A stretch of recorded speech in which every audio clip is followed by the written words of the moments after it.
नमस्कार, जयसिंगपूर नगरी न्यूज मध्ये आपलं सहर्ष स्वागत। पाहूया आजच्या दिवसभरातील काही ठळक घडामोडी।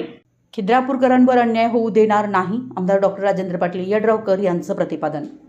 खिद्रापूर गावकऱ्यांच्या घरावर, हक्कावर आणि भवितव्यावर गदा येऊ देणार नाही। गावकऱ्यांना न्याय मिळवून देण्यासाठी आवश्यक असलेली प्रत्येक कायदेशीर लढाई मी लढेन।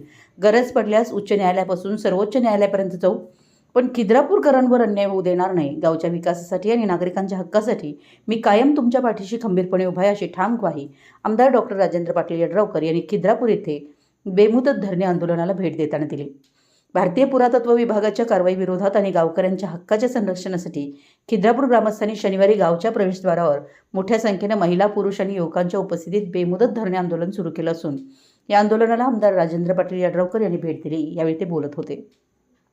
ऐतिहासिक श्री कोपेश्वर मंदिर भारतीय पुरातत्व विभागाच्या ताब्यात असलं तरी गावातील नागरिक अनेक पिढ्यांपासून येथे वास्तव्यास आहेत। त्यांच्या नावावर मालमत्ता पत्रकं, प्रॉपर्टी कार्ड तसेच शेतीची कागदपत्रे आहेत।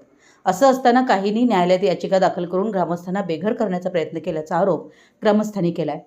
गावाला भारतीय पुरातत्व कायद्यातील 100 व 300 मीटर निर्बंधातून सवलत द्यावी, गावकऱ्यांच्या घरावर व मालमत्तेवर कोणतीही अन्यायकारक कारवाई करू नये आणि गावातील विकास कामांना तातडीनं परवानगी द्यावी अशा मागण्या घेऊन येथील ग्रामस्थ आंदोलनात बसले आहेत।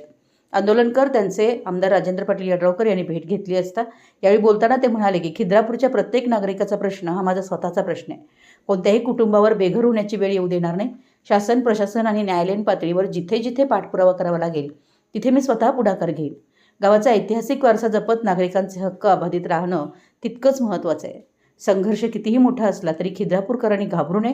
हा लढा केवळ गावकऱ्यांचा नाही तर माझाही आहे। न्याय मिळेपर्यंत मी खिद्रापूरच्या जनतेसोबत खंबीरपणे उभा राहणार असून कोणत्याही परिस्थितीत गावकऱ्यांवर अन्याय होऊ देणार नसल्याचं सांगितलंय। आमच्या जयसिंगपूर नगरी न्यूज चॅनलला लाईक करा, सबस्क्राइब करा आणि हो, स्क्रीनवर दिसत असलेला व्हॉट्सअप नंबर तुमच्या मोबाईलमध्ये ऍड करा। पाहत रहा जयसिंगपूर नगरी न्यूज चॅनल।